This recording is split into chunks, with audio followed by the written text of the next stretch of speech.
and gentlemen, the President of the United States.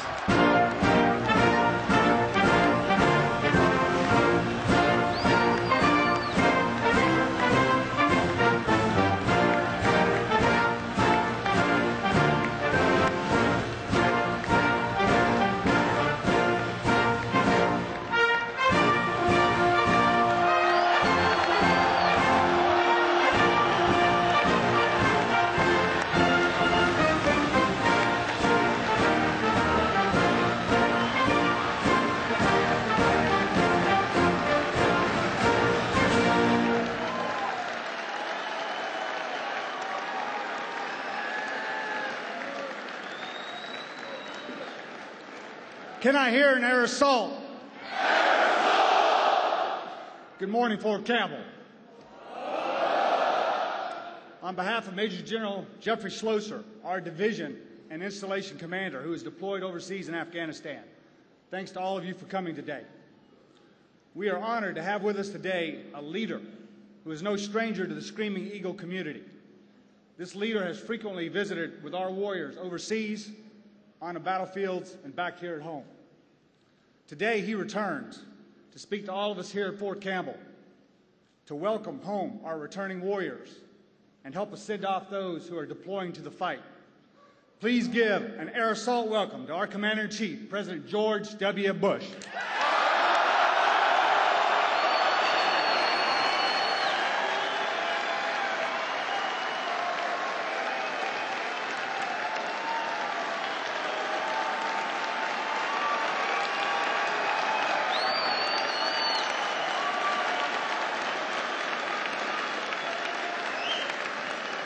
Thank you all. Thank you. Please be seated unless, of course, you don't have a seat. I am honored to be here at Fort Campbell. I'm honored to be with the Screaming Eagles of the 101st Airborne, the Night Stalkers of the 160th, Green Berets of the 5th Special Forces Group,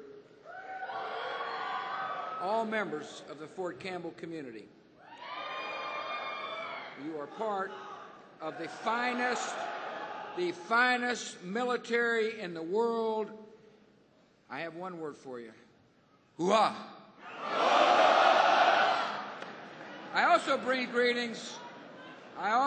greetings from another man named Bush, America's only skydiving president.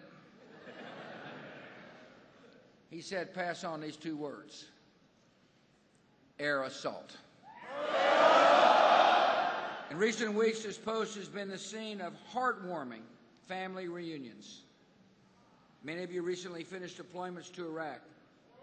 You performed with courage and distinction on the front lines of the war on terror. You have returned on success. On behalf of a grateful nation, I'm proud to welcome home the Bastogne Brigade, the Strike Brigade, the Rakassan Brigade.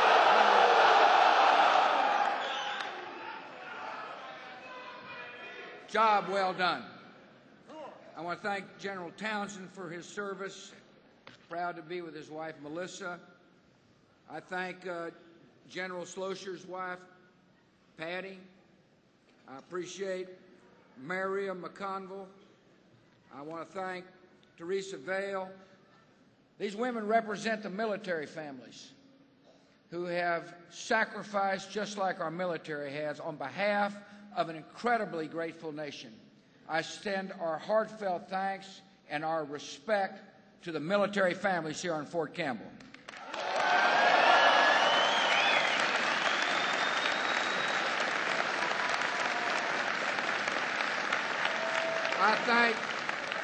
I thank Governor Beshear, who's with us, the Governor of the Commonwealth of Kentucky. I want to thank the two Congress folks that represent this important base, Congressman Ed Whitfield from Kentucky, Congressman Marsha Blackburn from Tennessee, and I also want to thank Congressman Zach Wamp from Tennessee as well for joining us. I appreciate all the local and state officials who are here today. I particularly want to point out one person, Staff Sergeant John Forbes. I had the honor of meeting John at the base of Air Force One. He was severely wounded in a helicopter crash in Iraq in 2003. Yet despite his wounds, he volunteers in the Fisher House. I'm proud of those of you who not only serve our nation by wearing a fabulous uniform, but serve our nation by feeding the hungry and providing houses for the homeless, for loving your neighbor just like you'd like to be yourself, just like Sergeant Forbes has done. I want to thank very much those who made this event happen. I mean, it's not easy to host the president.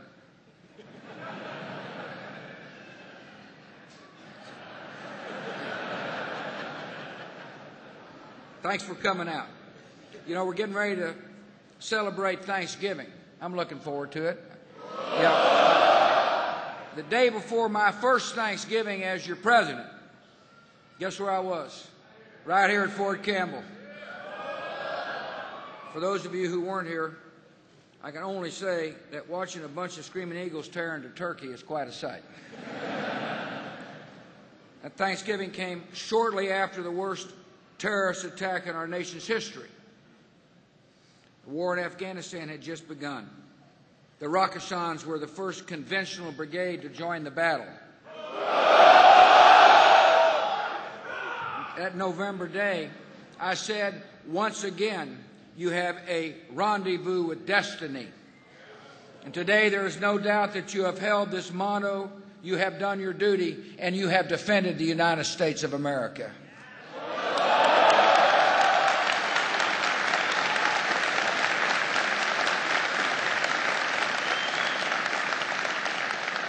Over the past 7 years, folks from this base have done exactly what they were trained to do. The Screaming Eagles, the Night Stalkers, the 5th Special Forces Group have gone on the offense in the war against these killers and thugs. You have taken the battle of the terrorists overseas so we do not have to face them here in the United States.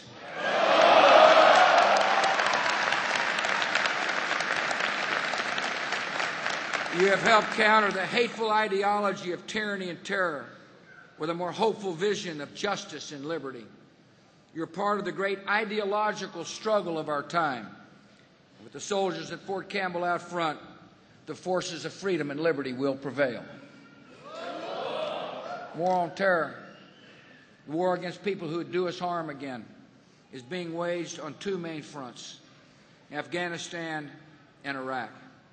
In Afghanistan, we removed an oppressive regime that harbored the terrorists who planned the attacks that killed 3,000 folks on September the 11th, 2001.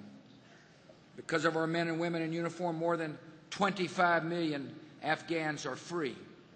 Afghanistan is a democracy, an ally in the war on terror, and as a result of your courage, the American people are safer. In the recent weeks, the members of the Thunder Brigade have begun deploying to Afghanistan for a new mission. You will replace the Wings of Destiny Brigade and join a powerful coalition of forces, including the Cherokees, members of the Lifeliners. You'll join Major General Slosher and his division headquarters. Together, you will help the people of Afghanistan defend their young democracy. Together, you will ensure that a noble goal is achieved, that Afghanistan never again becomes a safe haven for those who want to plot and kill American citizens. The other main front on the war on terror is Iraq. In that country, we removed a dictator who murdered his own people, paid the family of suicide bombers, who threatened America's security. As the regime crumbled, the dictator's sons tried to run and hide. They could not hide from the United States military. They met their fate in Mosul at the hands of the Screaming Eagles. Because we acted, the dictator, his sons, and their regime are no more. More than 25 million Iraqis are free, and a young democracy has taken root where a tyrant once ruled. Removing Saddam Hussein was the right decision then, and it is the right decision today.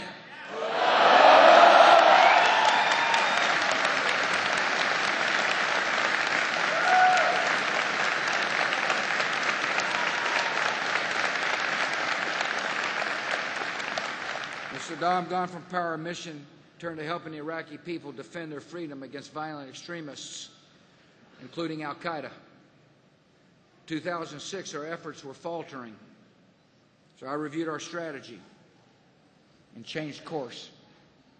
Instead of retreating, I ordered more troops into Iraq. And to lead the surge, I chose a former commanding general of the 101st Airborne, the man formerly known as Eagle 6, General David Petraeus. Our troops conducted this surge with resolve and with valor. And nobody knows the impact better than the Screaming Eagles. When the Bastogne Brigade deployed to Saladin last year, the province was struggling to recover from the bombing of the famous Golden Mosque. But you partnered with the Iraqis to restore security. Schools and businesses are now open. The Golden Mosque is being rebuilt. And throughout the province, hope is returning. The terrorists are being driven out. The Iraqi people have the Screaming Eagles to thank. Across Iraq, the surge has produced similar results. Since the surge began, violence and sectarian killings have fallen dramatically. Iraqi security forces have taken responsibility for 13 out of Iraq's 18 provinces. Slowly but steadily, economic and political progress is taking place. Iraqis are working together for a more hopeful future. As conditions on the ground continue to improve, we will further reduce American combat forces in Iraq. It's a strategy I call return on success. So far, we brought home a Marine Expeditionary Unit, 2 Marine battalions, 6 Army brigades without replacement, including the Rakashans. By the end of January, we'll have brought home more than 4,000 additional troops. As conditions on the ground continue to improve, we're also making progress toward completing a strategic framework agreement and a security agreement with the Iraqi government. These landmark agreements will pave the way for a future of economic and diplomatic and military cooperation between our two countries. Iraqi lawmakers in Baghdad are now debating these agreements through the democratic process. It's a good sign that Iraq has become a strong and vigorous democracy, and it's a testament to the success of our men and women in uniform. War in Iraq is not over, but we're drawing closer to the day when our troops can come home. And when they come home, they will come home in victory.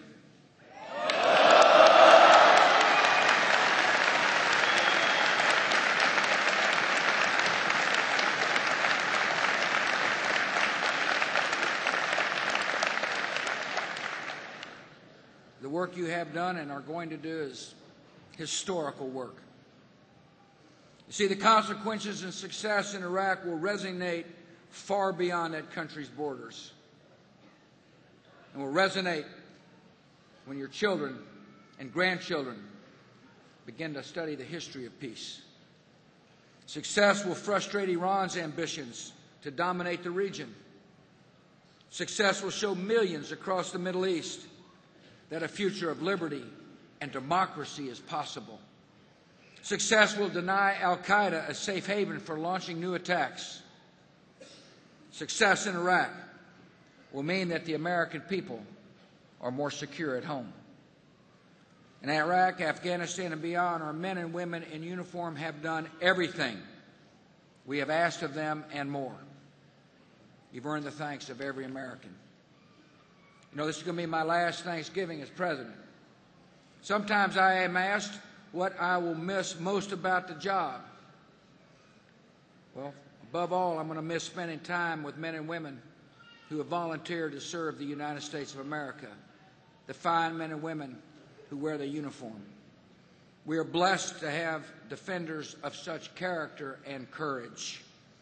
I'm grateful to the families who serve by your side, and I will always be thankful for the honor of having served as the Commander-in-Chief.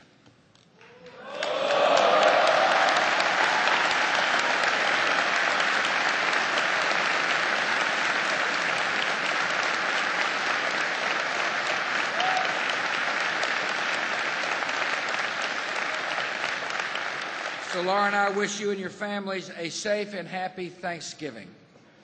We join you in praying for our troops spending the holiday far from home. We pray for those who've been wounded in battle and for all who love and care for them. We hold in our thoughts and prayers the brave men and women who have given their lives and the families who mourn for them. We ask the Almighty to watch over everyone who puts on the uniform and has volunteered to serve this great land. It's an honor to be with you today. May God bless you, and may God continue to bless the United States of America.